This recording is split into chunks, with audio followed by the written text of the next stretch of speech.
is a season I lost my mother, mi querida madrecita, and I wrote this one in November for Dia de los Muertos, and then I'll follow it up with one that I wrote just recently when we lost her. It is the iron and blood offered on blue-black flower stems or rusting hulks of palm tree decay. The children who rage and perish in green cell block isolation, medicated under guard and lock and key. A street-bred godson lost in the slow suspicion that his chameleon gifts are unwelcome and misunderstood.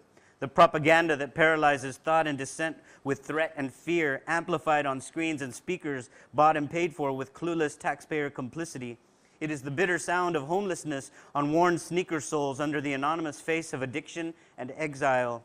The Iraq war veteran with a gun to his head as he recalls atrocity in a desert he should never have known. His grandfather who cries silently at dawn for lost loves and the borders like walls and turrets that drove them away. The bent and fractured poet who twists with insomnia and recalls every unfinished dream like the color of dread. His mother with a blooming flower of death in her liver, as if to say innocence can only be rewarded with fire. It is the long ago forgotten beloved he could not regain, the stainless steel memory of refrigerated nausea against the gray smoke haze of anguish and trauma, or the sound of a blackboard under his fingernails until the exhaustion grafts itself onto his neck and rakes all of his pores along barbed wire truth, like the time he woke up on the curb, his face tired, and the spring a season of despair, longing for hope.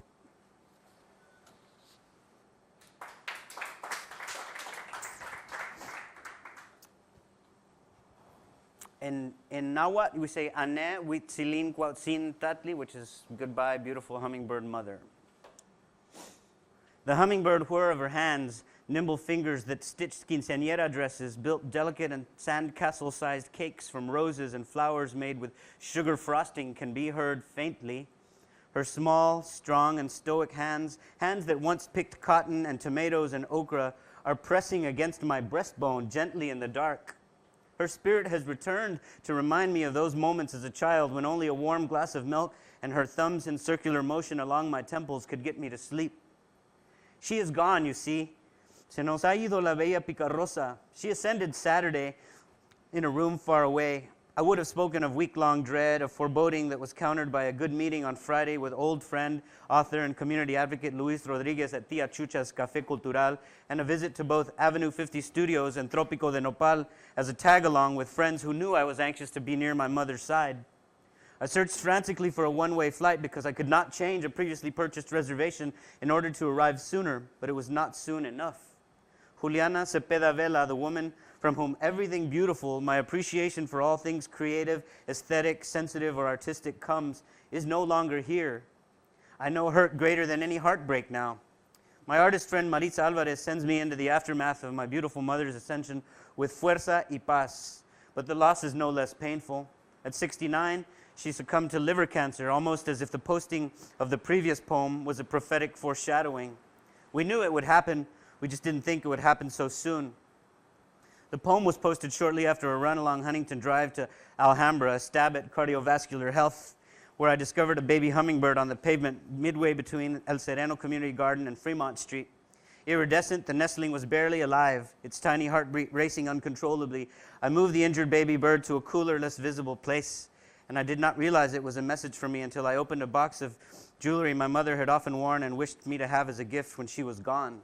Last night, inside my mother's home, my sister Alma handed me what seemed to be a watch or bracelet case. Inside, I found a silver hummingbird brooch.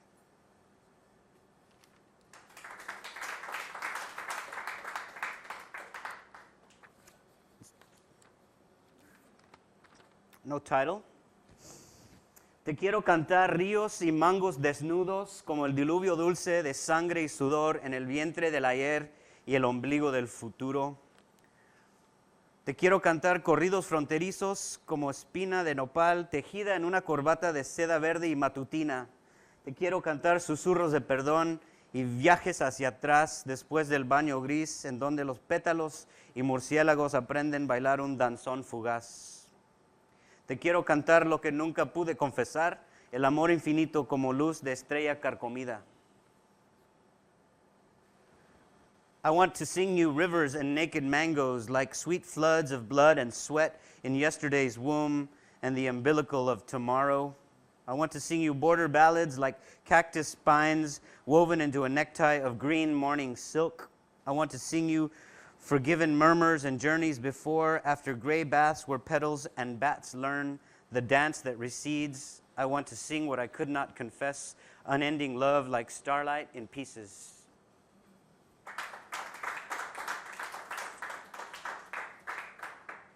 Two more, and then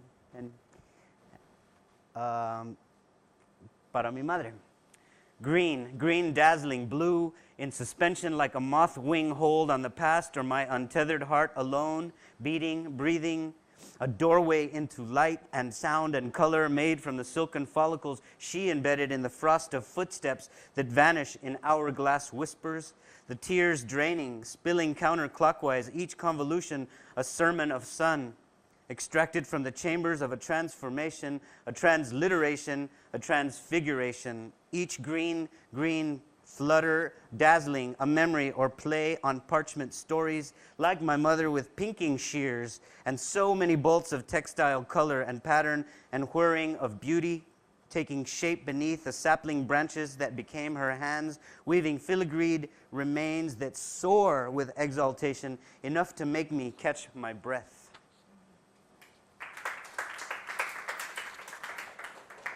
Easter Sunday last year, and we have a collective with Teresa Antonia, the Echo Space Poetry Collective in El Sereno, which is just northeast of downtown LA, the 94-year-old neighborhood where I blog. The blog is El Ombligo Sereno de la Luna, which is the serene umbilical of the moon, sort of a play on Mexico City and my neighborhood here. Easter Sunday in El Sereno, the Echo Space Collective coalesces on cantilevered community calles along the divided sides of Huntington Drive. Cool, fervent primavera peace descends in El Sereno, tranquil in the arms and echoes of Eastside Café. Palabra del primo soldado, canoso con su cuaderno bajo su brazo y la pluma.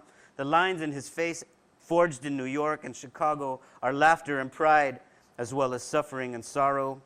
Etched in a blue smoke mirror of agile ink sketches underneath his wizard pen. Madrina and Sister Tia brings word from our other big homie brother, the gracious giver and holdout warrior who smiles with Quetzal joy and makes flower songs on paper through his child. The word slingers gather, among them La Maestra who conjures cookies and poems, a studio painter who lived though so many others died for the war monster machinery, bringing barbershop revolutions and a Chicano moratorium like daybreak absolutions when our very own Salazar was consecrated and slain. Our bereft camarada chileno, exiliado en el este de Los Angeles from the post-Allende purge, telling stories while healing the rift between brothers, soldiers for love and peace across two continents, as the waft of tobacco wanes gently over the face of pain and triumph emerging from under his skin.